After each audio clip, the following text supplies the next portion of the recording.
Hey guys, how you doing? Welcome to the Plant Spot. So today we're going to talk about the Jose Buono, and is it an alternative for the Paraiso Verde? If you like this content, stick around.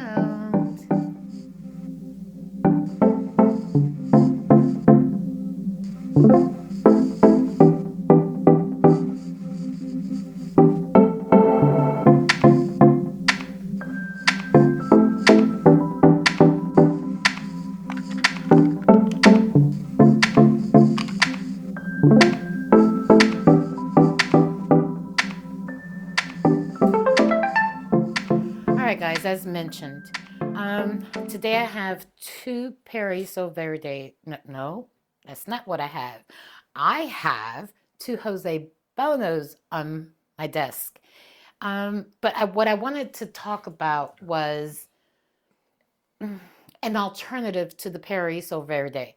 Now, that's one of those plants that it's coveted. Everybody wants to have one. And what I've seen on various outlets is that the Paraiso Verde loses its variegation. It's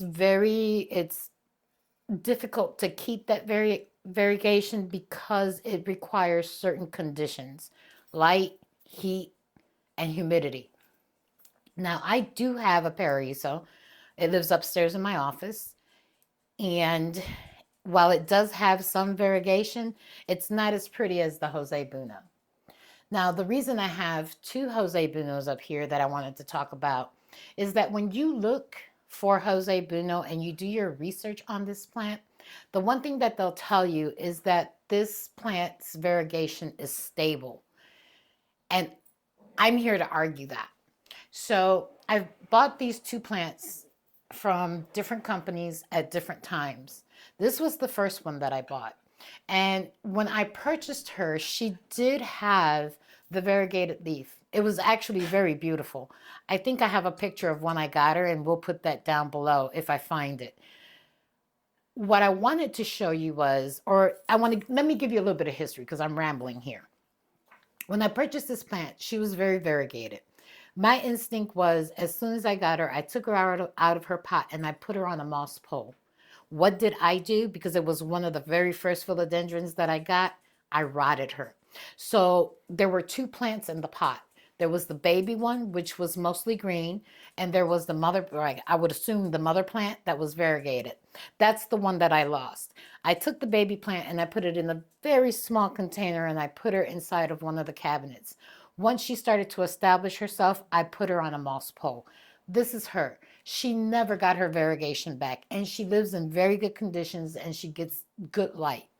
So when I thought I had lost this one, I purchased this one. Now, as you can see, this one does have her variegation. And when you do your research on this plant, it's going to tell you that it requires high humidity, bright and direct light, all the good stuff that we know about philodendrons. I'm here to tell you that she gets medium bright light, way lower than what she's getting here from this light in the plant room. She does not get any supplemental humidity. Neither one of them do. And I'd hate to say this, but she gets mistreated a little bit because she doesn't get watered as often as I think she would like to be. Like, she was recently watered, but I do let her pole get crunchy, and I do let her dry out a little bit more than the others just because of my experience with this one. I am terrified that I will rot the roots, so I don't water her as soon as I feel that that topsoil is dry. I wait a little bit just to be sure, and then I water her thoroughly. And by watering, I mean I water on the pot. Now, this one doesn't get a 16-ounce bottle. She gets a 10-ounce bottle because the pot is much shorter. And sometimes I just take her into the shower and clean her that way. And that ensures for the pest. So these plants can be found in South America. They are tropical plants. And sometimes you can find them on riverbanks and growing in crappy rock formations and things of that nature. What I found that works for me is to have them in a very, very chunky medium. Now I'm going to pick this one up and lower it a little bit so that my husband can get a better shot of the medium that she's in. If you've seen how, what my medium looks like, you'll notice that this one is a little bit more chunky. It's got bigger pieces of perlite. It's got a lot more cocoa husk. The chunks of charcoal that are in here are a lot bigger. It has very little of the cocoa coir.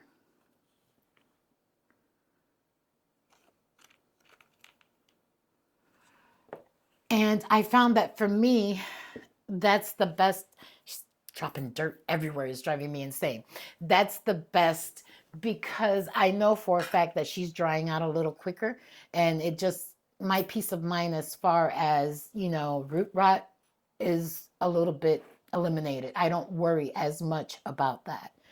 Now, these plants, well, they say, that they have to have that extra humidity. I've found that not to be true.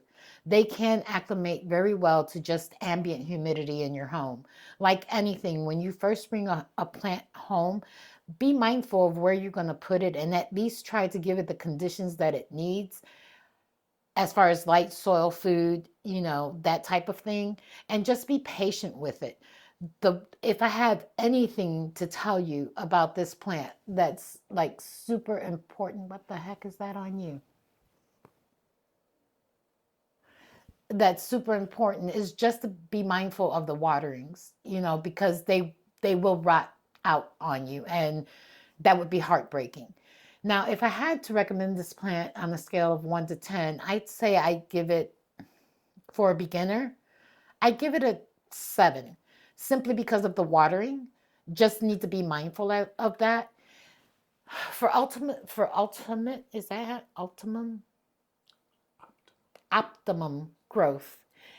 Thank you, husband.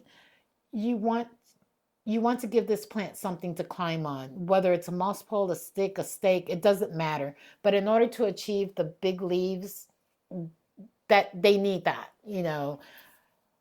What else can I tell you? This is a perfect dupe for the Perry. So if you don't want to have a heat mat and all those other nuances that they talk about online in order to keep the variegation on the Perry, so this is a good alternative to that plant. Another thing that I like about this is that it's kind of compact, and by that what I mean is the length of the petioles. Again, I have a lot of philodendrons in my collection, and what I find is that I have some where the petioles reach out very far, which makes it very difficult to find them a spot in this room or in any other room of my home because they're just aki in their growth pattern. These are not. These are the ones that, you can have in the corner with the right conditions, or you can have in your bedroom with the right conditions, and they'll look absolutely beautiful. So, yeah, I think that's all I had to tell you about the Jose Buono. It's one to consider. Rather than spend your money on a Paraiso, get a Buono. I think you would be happy with that choice. So don't forget, like, subscribe, share with a friend, and leave me a comment. Are you growing this one? I'm curious. Are you growing the Paraiso? And if you're growing the Paraiso, how is that one doing for you? I'm going to put a picture of mine's down below so you can see what it looks like. I am actually considering propagating that one. So I want to know what your experience is. All right, guys, I've rambled on enough. Talk to you real soon. Bye.